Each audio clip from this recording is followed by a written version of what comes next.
Moving materials around the workplace quickly and efficiently takes a lot of skill, and it's a big responsibility. Your primary tool for the job is a specialized piece of materials handling equipment that OSHA calls a powered industrial truck. This category includes vehicles such as the tractors that pull luggage carts at airports and the heavy-duty boom lifts used on construction sites. But the industrial counterbalance lift truck is the most common type of powered industrial truck, what most of us call a forklift. While forklifts make our jobs a lot easier, they can also be very dangerous. More than 100 workers are killed and thousands severely injured in forklift accidents every year. The people who get hurt include both pedestrians and forklift operators themselves. In addition to the human cost, there's also the damage these accidents do to materials, facilities, and the forklifts. You and a forklift can make a productive team, but to do that, you need to understand the machine's limitations and how to operate it safely.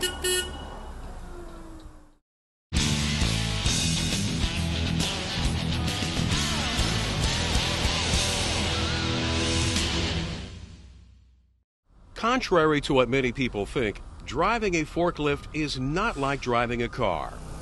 Forklifts have different controls. They are heavier than cars. They steer with their rear wheels, and they are naturally unstable. Forklifts are designed to raise, transport, and lower heavy loads. Because of the counterweight it carries to balance these loads, a forklift can weigh twice as much as an automobile. Forklifts have also been designed to get in and out of tight places easily, so they have a very narrow wheelbase. This all means that forklifts handle in a very unique way.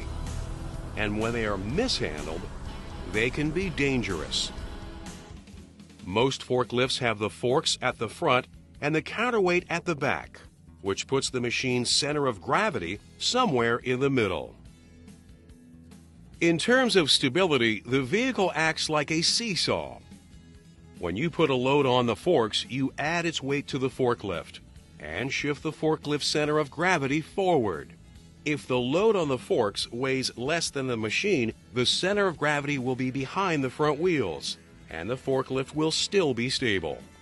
If the load and the truck weigh the same, the center of gravity will be on the front wheels.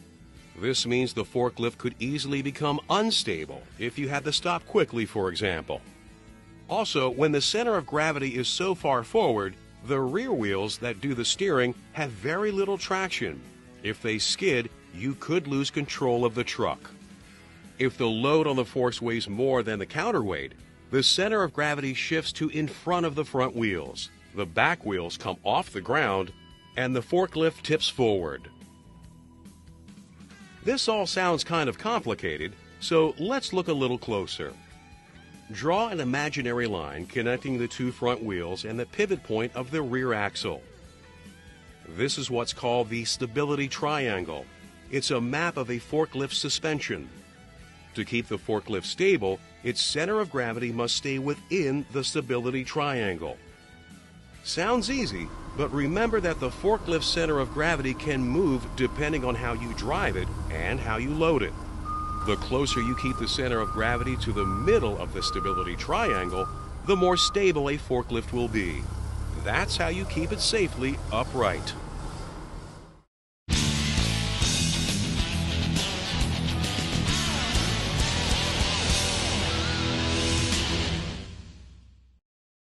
Driving a forklift safely begins before you even climb onto the machine. It starts with you asking yourself if you're ready to drive. If your back is giving you trouble, you're angry about an argument you had with a coworker, you're taking medication for a head cold, or had a drink at lunch, be careful.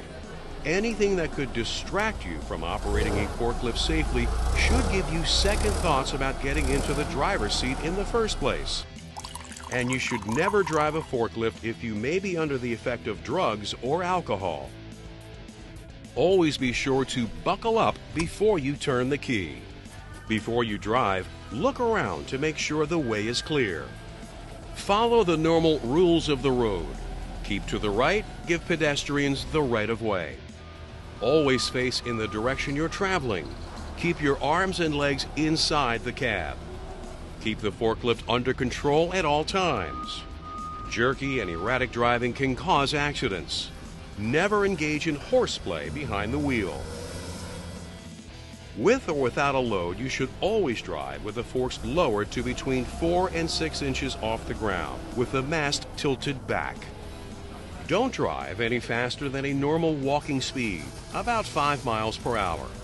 This helps to keep the forklift stable and gives you more time to respond to what's going on around you. It also makes it easier to come to a safe stop. When making a turn, remember that the forklift's center of gravity will shift to the outside of the turn. To maintain stability, brake carefully to slow down gradually. Come to a complete stop before changing directions. Then proceed slowly through the turn. Turn the steering wheel in a slow, smooth, sweeping motion. Never make a turn with the forks raised more than 4 to 6 inches off the ground. Keep an eye on the surfaces you're traveling on. Grease, water, and other liquids will make any of them more slippery. Even dry materials like sand, gravel, or trash can cause a forklift to skid. Take care to keep some space between your truck's wheels and the edges of ramps, elevated platforms, and loading docks. Running even one wheel off the side could easily tip the forklift over. Accidents can happen, even to careful operators, so you need to know what to do in case your forklift tips over. Remember, do not try to jump out of the forklift. Studies show that will probably get you killed. Instead, brace your feet. Grab onto the steering wheel and pull yourself tight up against it. Lean in the opposite direction from the way the vehicle is tipping and hang on. When your shift is over, or any time you're going to leave a forklift unattended, be sure to secure it. Lower the forks to the ground. Set the parking brake. Turn off the motor. Take the keys with you. If you have to park on an incline, chock the wheels to make sure the forklift stays right where you left it.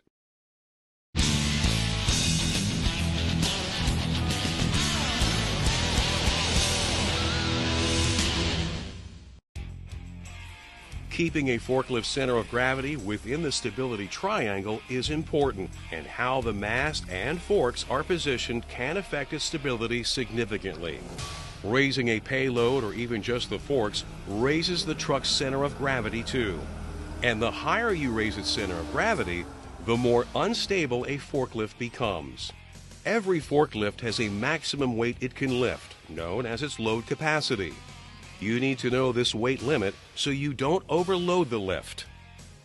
The load capacity will also indicate how far back on the forks a load center of gravity should be for the truck to lift the load safely.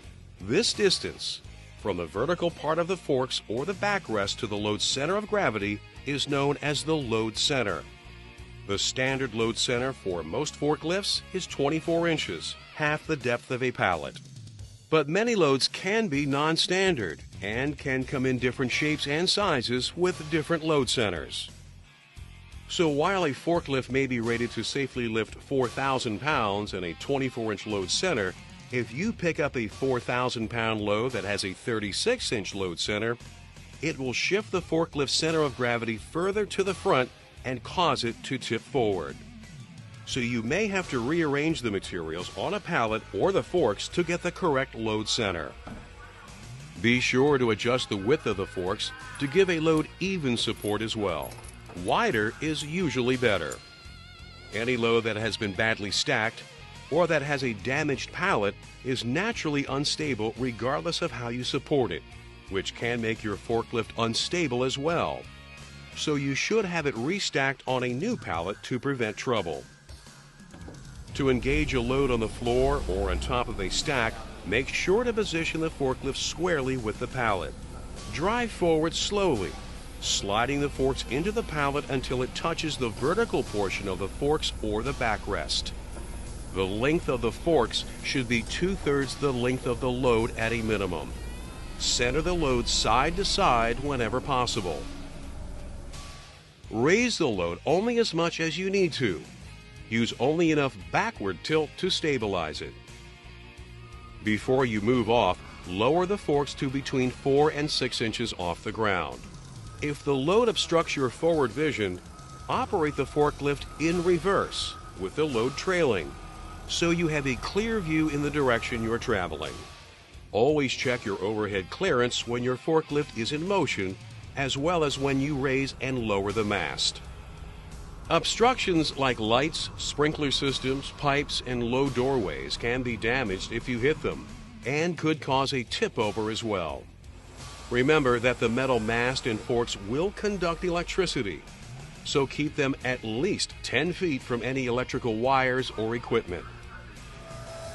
A forklift can be very convenient for raising coworkers up high when they need to perform maintenance or other tasks off the ground, but only if you do it safely.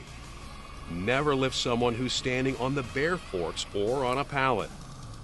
To lift people safely, you need to use an aerial platform or cage. Make sure the platform is firmly against the vertical part of the forks or the backrest. Then secure it with a safety chain. Never move a forklift with the platform elevated or with someone on it. Always stay with the truck when the platform is raised. Don't let anyone walk under the platform, and never let anyone climb the mast.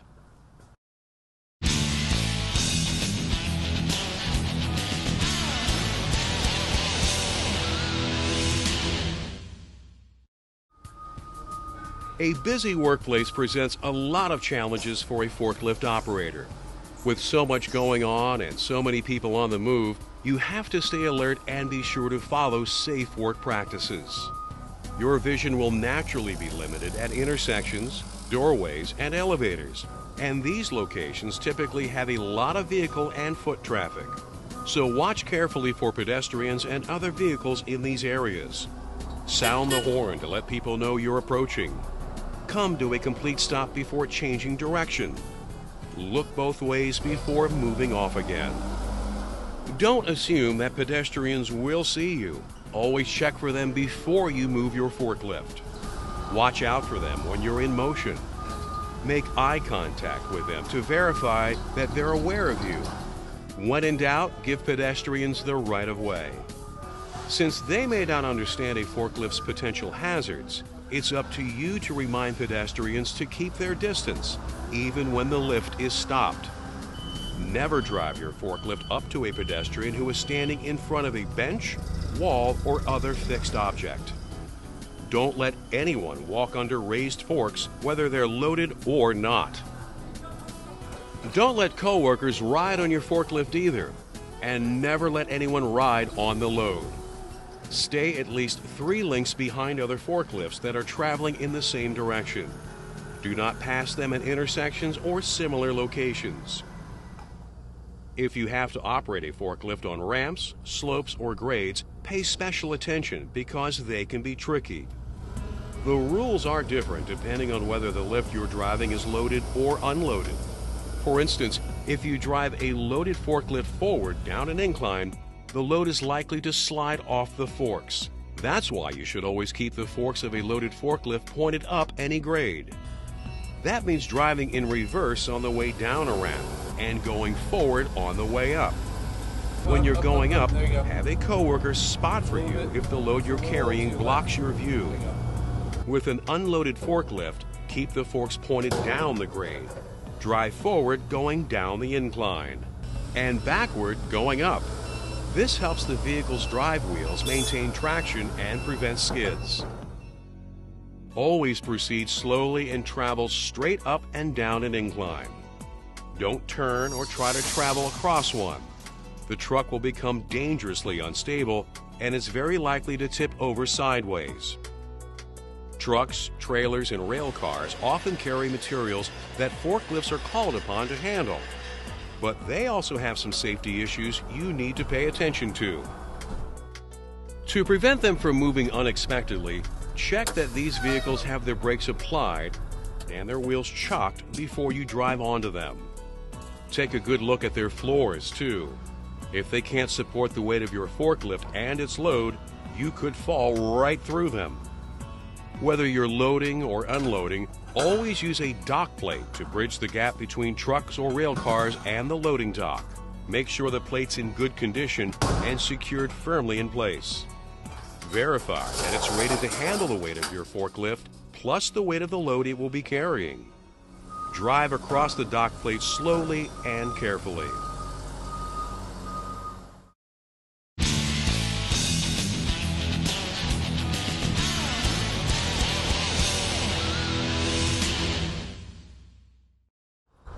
Like any machine, a forklift needs to be in good shape to operate safely.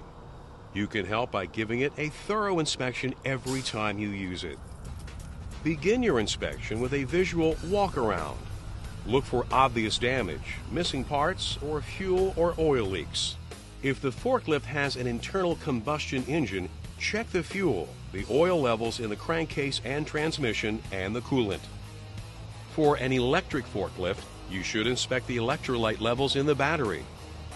Electrolyte, also referred to as battery acid, is corrosive, so be sure you put on personal protective equipment, eye protection, face shields, and rubber gloves before checking or refilling it.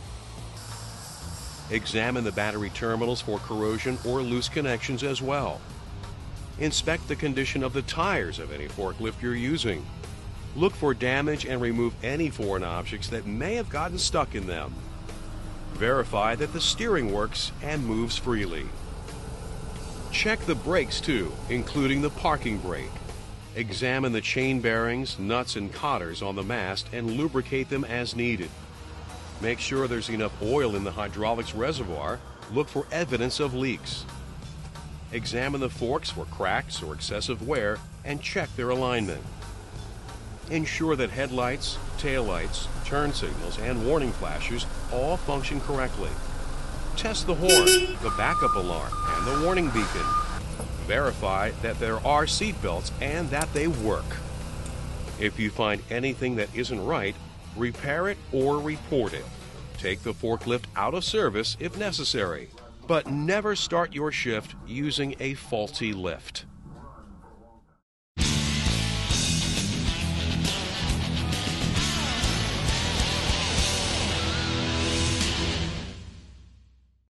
You perform another important form of forklift maintenance when you refuel or recharge the vehicle. The procedures you should follow will vary depending on which type of forklift you're operating.